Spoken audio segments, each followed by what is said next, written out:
Leeds United 1, Derby County 0. What a beautiful day of football that is for Leeds United. We slap ourselves nicely on the top of the championship table, just over halfway into the season now, and we sit on 52 points, which could lead some to believe that if we do continue in this vein of form, an 100-point season is potentially on the cards for Leeds United, but the other three teams around us don't seem to be letting up at all.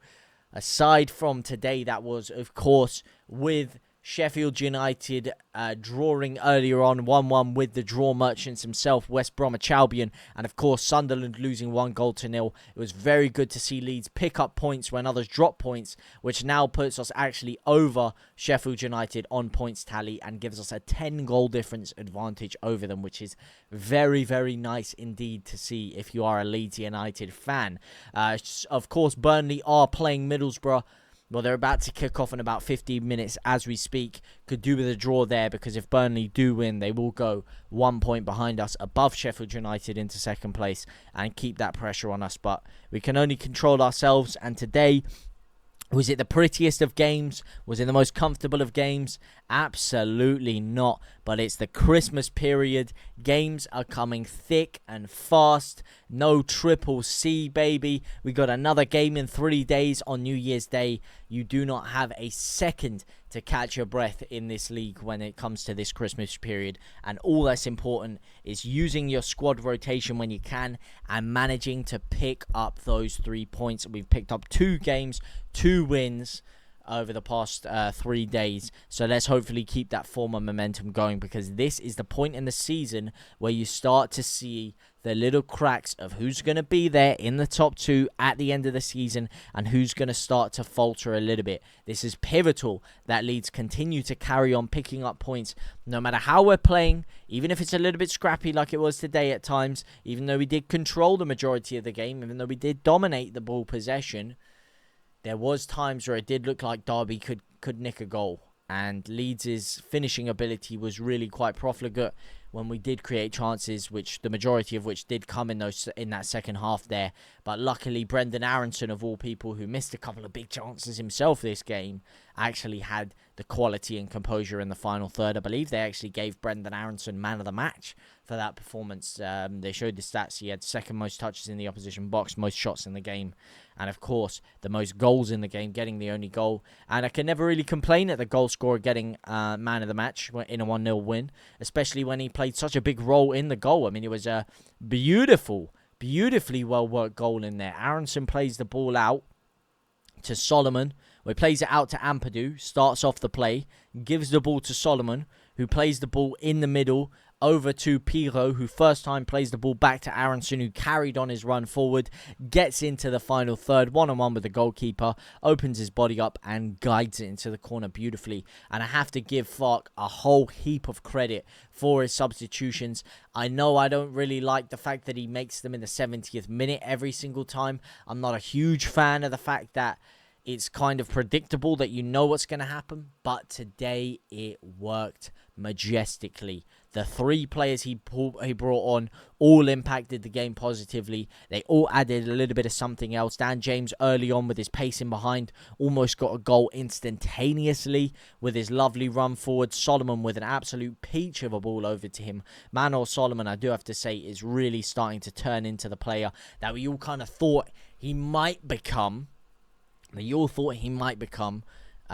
Earlier on in the season, until his injury, of course, kind of derailed him a little bit. But over the past couple of weeks, he has been outstanding for Leeds. And today was another one of those occasions when he did come onto the pitch. He just added a lot of life and energy in that left-hand side. The spark of just exuberance there, and some of the balls he was playing in, as I said, that one to Dan James before was phenomenal. It was actually a great touch from Dan James as well to get the ball in front of him, out of his feet.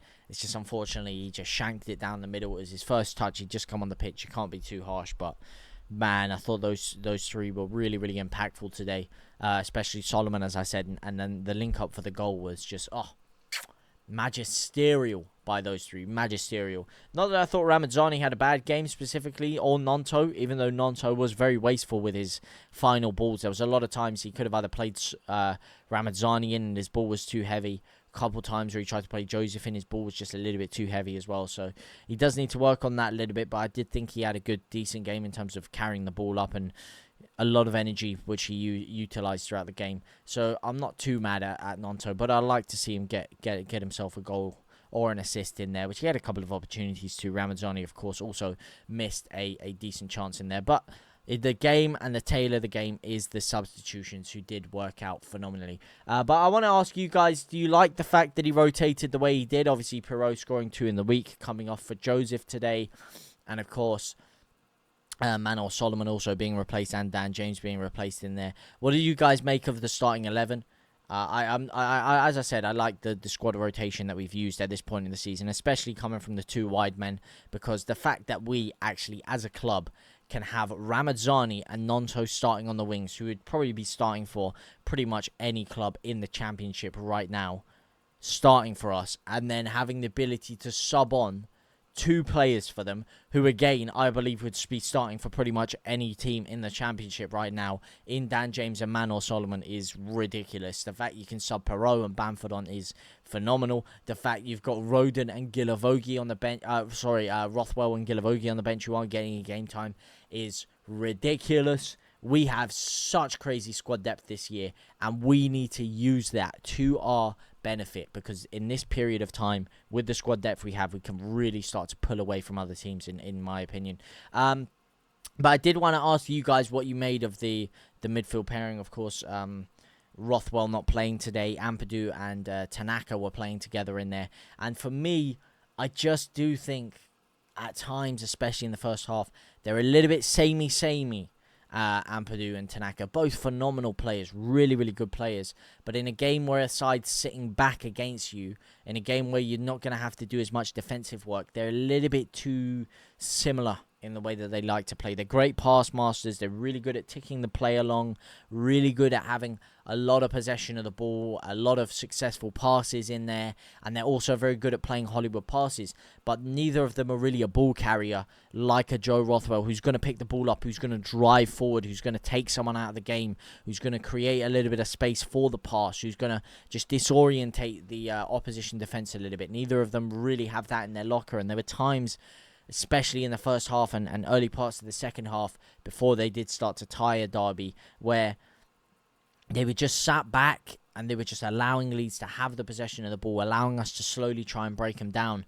And it was just quite predictable at times, because we were trying to pass it from side to side and create a little bit of gap and space for the opportunity to play through.